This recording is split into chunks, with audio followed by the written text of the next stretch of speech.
افلا يتدبرون القرآن ام على قلوب اقفالها. قرآن کریم میں اللہ کی نسبت سے یہ بات آئی ہے.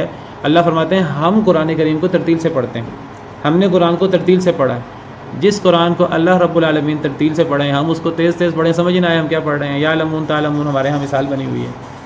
قرآن کریم میں اللہ تعالیٰ فرماتے ہیں وَرَتَّلْنَاهُ تَرْتِيلًا.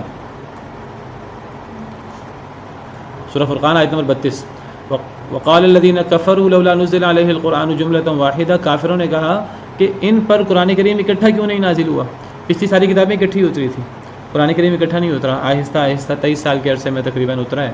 تو کافروں نے ایک اعتراض یہ بھی کیا. تو اس کا جواب اللہ نے دیا کذالک, اسی طرح ہی ہے. قرآن آہستہ آہستہ وقفے وقفے سے اترا ہے. لنثبت به فؤادک, یہ وقفے وقفے سے تھوڑا تھوڑا اس لیے اترا ہے تاکہ آپ کا دل مضبوط کریں.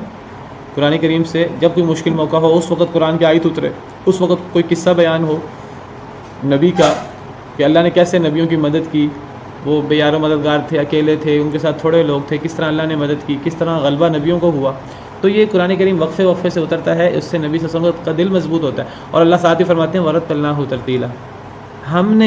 ہم اللہ رب العالمین نے قرآن کریم کو ترتیل کے ساتھ پڑھا ہے, ٹھہر ٹھہر کر پڑھا ہے, آہستہ آہستہ پڑھا ہے.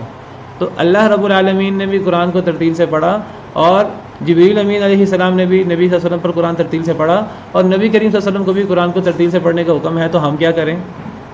ہم نے بھی وہی کام کرنا ہے. ہم نے تیز تیز پڑھنا ہے؟ نہیں. تو قرآن کریم کو ٹھہر ٹھہر کر پڑھنا ہے. تیز تیز پڑھنے سے فائدہ حاصل نہیں ہوتا, ٹھہر ٹھہر کر پڑھنے سے فائدہ حاصل ہوتا ہے. اور جو بندہ قرآن کریم کو ٹھہر ٹھہر إن هذا القرآن يهدي للتي هي أقوم ويبشر المؤمنين الذين يعملون الصالحات أن لهم أجرا كبيرا.